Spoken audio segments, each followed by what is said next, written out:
Hello everyone, my name is Tola Akerele, the Creative Director of iDesign. Welcome to my Kitchen Masterclass, and I'll be focusing on design today. So, what do we need to consider when we're doing a design for a restaurant? This includes location. Usually our clients come to us when they've already found a location, but if you haven't found a location, it's important to think about easy access. Parking is a very big consideration.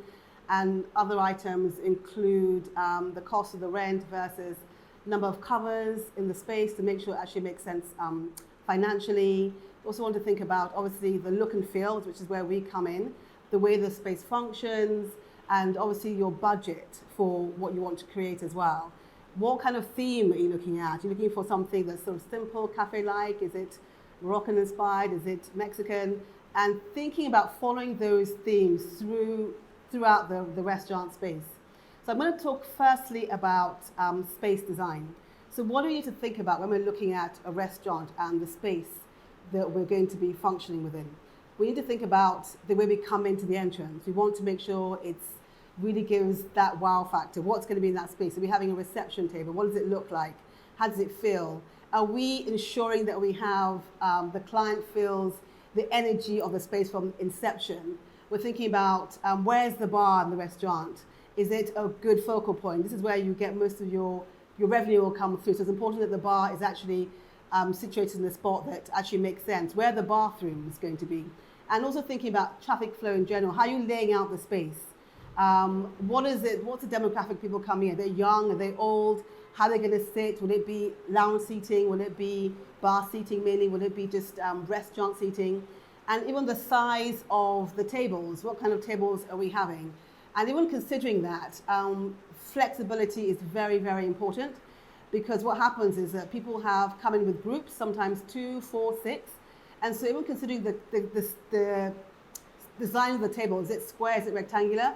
You have limitations if it's a circular table. If it's, have square tables, you can put them together, create more space.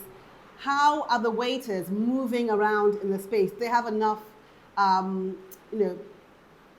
allowance in terms of like the traffic flow. Could they move around with food if the guests are moving around at the same time? So we need to make sure we have adequate space between each of the tables. And we also need to consider the bathrooms as well. Where are they situated? Can we get to them easily? Do we have male and female bathrooms? Are they well signed? Signage is also very important. Where people are going, if it's a large space, you want to make sure that as they enter the space, they know exactly where they are going. So traffic flow is really important in terms of just making sure the space functions for those working in it. Obviously, kitchen design is a completely separate area. I would always advise you get a kitchen consultant to come in to help you have industrial kitchen materials to make the kitchen effort smooth and functional, that everything is where it's meant to be. So we generally don't work within the kitchen space. We usually work with consultants to really ensure that the kitchen is working optimally. So that's traffic flow. Those are things you should be thinking about. Now, in terms of lighting is a really, really important area. We need to think about 3 types of lighting when we're doing a restaurant design. One is feature lights. We have your task light, and then we have your ambient lighting. How are you balancing these 3, light sources?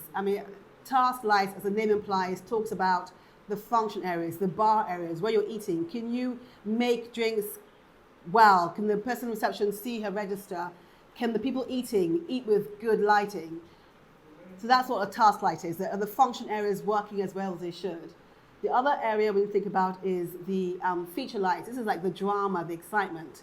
When you walk into the space, what are you seeing? This is like where you create depth in the space. So an original ideas come through the feature lights. So these lights are just working in terms of the look and feel of your design. And then, of course, the last light is ambient lighting. This is to create the mood of the space. You're thinking about your restaurant during the day, think about your restaurant in the evening, you think about your restaurant at night. How are you transitioning between the lighting in the morning to the afternoon to the light? Is it a smooth transition, and is it making sense? All the people coming into the space. So lighting is a really, really important consideration. It can really kind of make or break a space. And it's also a very exciting part of the production as well. I also want to talk about your finishes and surfaces. What are we using to create the bar? What are we using to create the chairs? What are we using on the floors? This is a commercial space, so we need to make sure we are using the right materials. The bar obviously needs to be able to be wiped down easily, so the materials that you'd use for that. People generally use, here we're limited to maybe quartz or marble or granite. Marble is very porous material. After a while, stains will start to appear. So you need to think about the sustainability of your products, the reliability of your products, and the durability of your finishes as well. And in terms of even the furniture, we need to think about the materials. Are we using contract fabrics, which is made for restaurants and hotels? Or are we just using normal domestic upholstery materials? And when you think about our rub rates, it tells you the durability of the fabric. Restaurant rub rates tend to be anything over 30,000. How many times can this chair be used without it starting to loosen or fray? So we need to think about all these aspects in terms of furniture. And then the chairs, the weight of the chairs. If we want flexibility in our space, are we able to move the chair from one place to another place easily without sort of breaking our back? So there's so many things to consider in the space. And also, if you have a large space, are you zoning the space? Are we thinking of having maybe a lounge area here and then a bar area there? So how are we thinking about that? And who's coming into the space? Are they groups mainly? Are they just couples? Do we need to create a private function room to kind of demarcate the area? So a lot of thought has to come into the customer experience. You want to make sure it's optimal in all that we do. So it's really important to think about the concept design in totality at the beginning of the project. Like if we are going to, for instance, design a restaurant that is Moroccan inspired or Mexican inspired, where are we getting our chef from? Are we getting authentic chef? What's he doing? We're thinking about the whole concept now. What does our menu look like? Does it have that feel? Are the dishes reflective of what we're actually trying to do in terms of the design of the restaurant? Everything really needs to come together as one. So there's no confusion or any misunderstanding or misinterpretation of the space for anyone walking in there. It needs to be very, very clear. And so when people come into space, they know, oh, right, this restaurant is an X restaurant, this restaurant is an Y restaurant. So in terms of even your communication of your, in terms of even getting your social media person, your graphics, branding, graphics are really, really important part of your brand identity. What is the brand identity of the restaurant? Obviously, we have a theme, maybe. We may not have a theme, it may just be a normal cafe, but what is that cafe? What kind of cafe is it? We did a sports cafe recently, and right through, from the beginning through till the end of the process, we're thinking about what's on the tables. Apart from the basic design, we had little figurines of people in sort of in sports action. When you walk into the space, you can actually cycle and make a juice. So you're always thinking about what you want the customer to feel. And the menus as well, it was a very sort of high energy menu and very well thought through. So your menu needs to be really, really well thought through. Don't leave it till the end to sort of start thinking about what you're trying to communicate within your restaurant brand. And the same way I'd say to you, in terms of even the space, how it looks, don't leave the bathroom design until the end either, because the bathroom is actually a really wonderful way for people to actually have interesting talking points. When you come back to the bathroom, you're like, oh my goodness, you've been to the bathroom, it's this, it's that. So all these things, all these little surprises are really, really important. And even the training of the staff, there's no point in having a stunning restaurant and then the training falls on its face. The food comes late. The kitchen and the bar staff and the waiter, people on the floor, there's no coordination. So we want to give people like a great experience. So everything has to really work together. And the waiters, are they comfortable in the way they work? They have the right tools they need as well. So we're talking about design mainly, but there are other things that pop up and really help to give you wonderful design, but also wonderful operational experience in the space. So it's really important that we think about all these things from the onset of designing a restaurant space. I want to talk about the way marketing has moved on in terms of restaurant design as well. I mean, sometimes we find that restaurants are so beautiful, but they've fallen down on the food, they've fallen down on the customer service. And we've talked about the importance of that. But in terms of design, we need to think about how your customers actually, your brand ambassadors as well. Because what we find now is that usually you see the restaurant on social media before you get to the restaurant. And it's usually your customers who are now selling your restaurant for you. So how can you distinguish your restaurant? Do you have a corner where people can come and like take an image that's actually like, oh, that is that restaurant? They can tell it's your restaurant because of this particular look and feel. So even though we don't want the design to sort of overpower the restaurant, it's really important that we balance the fact that our customers are now the ones who are marketing for us as well. So we need to think about posts that can be Instagrammable, not over the top, but we'll just add little corners in your restaurant spaces that will help tell your story as well. And speaking about story, what is your story? I mean, everyone loves a good story behind the restaurant. Why did you do this? And people love to, especially where we are in the world, people want to meet the owner, they want to hear why they started it, what they did, why they chose the theme. So it's important to really understand that the story behind every brand is also equally important. But it's going back to design. We talked generally about the traffic flow, we talked about furniture. I want to talk a little bit about the finishes on sort of the floors and the walls. I think when we're talking about the floor, we need to remember that this it's a commercial area, it's high traffic. You won't use the tiles you use in your home in a restaurant because people are moving up and down, the waiters are moving up and down a lot, and after a while what you'll find is that the tiles will start to fade. So again, we're looking at contract materials for all these areas and our wall finishes as well. Can we wipe down our walls? Can we, people are going to touch the walls. It's just, people just touch walls. It's just what it is. What are we putting on our walls that won't cost us too much money to refresh in terms of just keeping the walls clean and looking interesting? We need to think about, if we're going to use wallpaper, are we going to have the ACs on all the time to make sure that there isn't too much humidity, they won't come off the walls. Textured paint is a very good option. Tiles is a very good option. Wall graphics is also an excellent option in terms of like creating sort of interesting effects. But there's so many materials coming up all the time that can give like a really wow effect when you walk into a space. So I would really encourage you to do your research. We are limited here in terms of what we can use, but the limitation actually pushes you to be more creative. So what I would say is look around you to the best of your ability. Use what you can to keep the costs down. But also look at balancing it with bringing items, artifacts from other parts of the world, especially if your restaurant is themed around other countries. When also thinking about space planning, it's really important we think about really clear signage, not just in terms of facilities, but also in terms of health and safety. That we really have clear directions as to where emergency exits are. So when designing the space, we think about having emergency exits. If God forbid there's some cause of fire, where people gather. These are really important things. Where will your fire extinguishers be?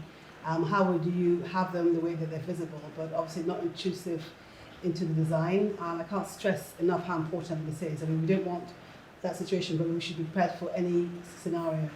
And also, in terms of thinking of design, colour theory is a very important aspect. So we may want to sort of light and airy or dark and moody, and the colour we choose will sort of determine all those factors. So colour theory is really important. Colour psyche is also important. So it's important we also research what colours does what to the customers. It sounds quite sort of trivial, but it's important to understand how colours balance each other as well. So I'd really encourage you to kind of look into how colour affects each of the areas that you're designing as well. So it's really exciting to just go on a restaurant journey. I hope you've learned a few things from me, and I look forward to seeing you again. All the best in your restaurant design.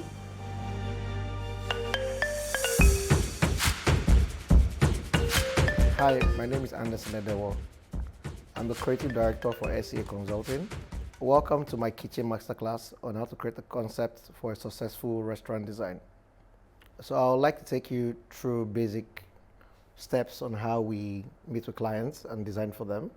So the first thing typically is to meet them either on site or they send us their drawings, get their brief on what they want in particular for the space, their interest, their passion, and the reason why they want to set up a restaurant space.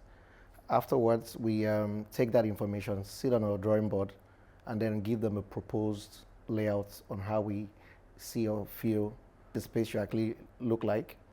And afterwards, we now come up with a concept on what and how we feel the space should be utilized. So I will give you a typical example. A client is a farmer and he or she wants to set up a restaurant. We just start thinking, okay, what you perceive if you go to a restaurant owned by a farmer? What are the aesthetics you want to see? Things like that. So these are how the little bits and pieces we put together. Or a name can even start the conversation. So a client comes and tells you they want their restaurant to be called maybe Spoon or something. So from that, we start developing, thinking of how to put things together and stuff.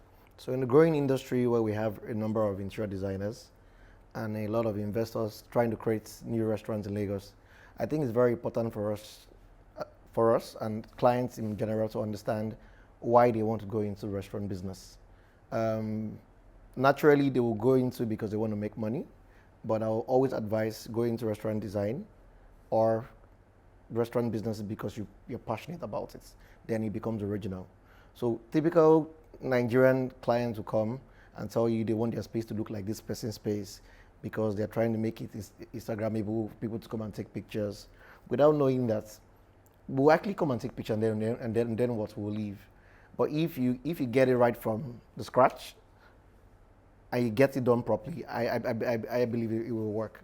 So my advice generally will always be that the minute you start up the project, everybody that's key on the project should be on ground, which is usually the chef, the architects, the interior designer, hospitality team.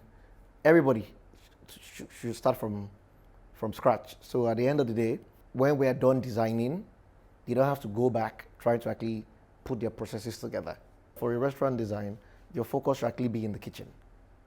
So the size of your kitchen actually determines what you can actually cater for. So if your kitchen is a 15 square meter space and then your restaurant floor is over 100 square meter space, I can tell you typically you're going to have some issues with flow of service. So I will always advise that it's best to prioritize on the kitchen, understand the menu before you start designing the layout of the space. So for example, if you want to have a very big menu, you should know you should have a very big kitchen. If you want to deal with a very small menu, definitely you can have a very small kitchen. So these are just a few things that we always miss. And when you end up going to these very nice restaurants and you have the opportunity to visit their kitchen, you're wondering like, what's happening here? Because the staffs are struggling to move around, and then you can see that it affects their turnaround time in bringing out the meals because there's no free flow on how to serve. So it's very important for us to start from the layouts. We detail all of that. We have a few consultants we work with for kitchen setup, but I will say the concept always directs the project. So for example, I want to do an African infused restaurant, which we typically have here. Even if we try to do a lot of fine dining, I think most of the restaurants we have in Nigeria are usually African infused. So we naturally like to use elements that can actually pull us back into Africa, and then with all the clean lines in general. Because we understand the wear and tear that goes into a public space, I think it's very important to identify the right materials to use. So for example, when we're trying to source for tiles for a restaurant, we're literally looking for a rugged floor, like deliberately stained floors or dark flooring, or even if you want to use a bright color, you have to be very deliberate on where you're using it. So we have areas we call the high traffic areas. These are areas where people always go in and out. So you have to be very particular and careful on the things you use to design. So typically with the amount of dust, rain we have in the country, doing a restaurant floor that's completely white, it might look nice, white floor, white sofa, but I can tell you that the maintenance is going to be pretty much on the clients. So for us, it's very important for us to actually choose the right material, and then we do it so well that we can actually have 4-5 different prints in one space and it will look wonderful. We can equally throw in a number of floor in different areas and then it will look good. It's just understanding how to be deliberate about it and then thinking about functionality, like I said, thinking about the maintenance process for the client after you're gone, and how accessible are these things replaceable to the client. So for example, you bring in a piece or you bring in a set of furniture for the clients, and then the chairs can be reupholstered if anything goes wrong. That typically means that at every point in time when something goes wrong with that particular piece, the client literally has to change all their furniture all over again. Let me speak about the one we just finished, Sea Lagos. Sea Lagos came, like it was a plain canvas. The client came and said, I want to open a restaurant with my brothers, 3 of them, and then we want a space that's nice. They wanted the restaurants, and then I said, okay, do you have a space? They said no, that they wanted me to help them choose the location and blah, blah, blah, which I found very interesting. So we got a space in Walla Rio. Pretty much, it was a 5-bedroom duplex. Of course, we had to tear it apart and then to create the space we wanted. It will make you laugh. Very typical Anderson Edewo. I saw the as-built drawings and I told them I wanted the place to be as open as possible. And then I just took my barriers and just started marking on the as-built drawing to say, take down the wall, take down the walls. And then my architect was like, sir, are you sure the building is not going to fall? I say, it better falls down. So long and short of it, we prioritized the kitchen space downstairs. We created a few offices downstairs, and then we created the sitting area for the cafe downstairs. When we showed the clients the amount of people that could sit down on the restaurant floor, he screamed. I said, it's too small. You wanted more people. And I told him the trick. I said, the bigger your kitchen, the bigger the space. So if you want to have more seats, it means you're literally telling us, actually take the next building. So we reassured him that it was going to work, that it was best for you to have a few people catered for, living with a good experience, than having a big space of people unhappy. So what we then did was we now created 3 different zones. So the cafe is one. We have a garden just by the side, and then we have the lounge. The idea was you come in to the cafe to have a cafe experience. You stay at the garden if you probably smoke, and then you can have the cafe experience. But the good thing was the music in the cafe is different from the music in the garden, and then it's different from the music in the lounge. So we wanted people to have 3 different experiences. We wanted people to come into Sea Lagos and be at the garden, completely different vibe. We wanted them to be in the cafe, completely different vibe. And we wanted them to be in the lounge, a completely different vibe entirely. So if you go there, it almost feels like you're in 3 different places. So for me, the part where clients are always worried about is when you want to create a budget for them. So very typically, when we start up with the design and we are done designing, like we'll say our process is consultation, detailed mood board, and then 3D design. So from the 3D design, once he gets approval from the client, it means that we have a go-ahead to go ahead on the project. And then with that, you can actually get a budget on what you're supposed to spend to set up a restaurant. But if you don't do that and you go into a restaurant space you've leased or you bought, and then you now put your personal interest into the project and buying very expensive things, this would naturally flow into your service you're going to provide to the public.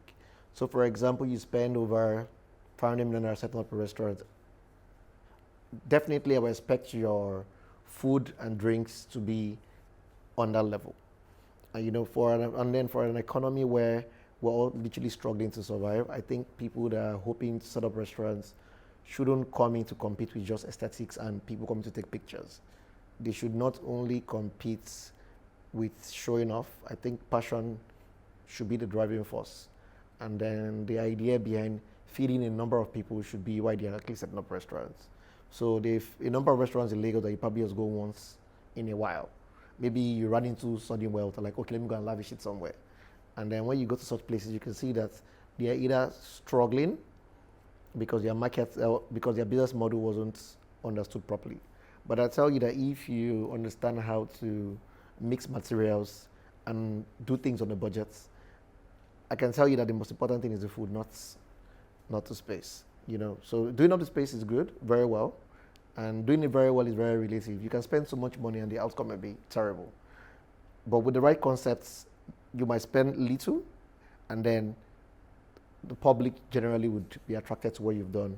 But like we said, the food and the drinks must be considered right now in the economy.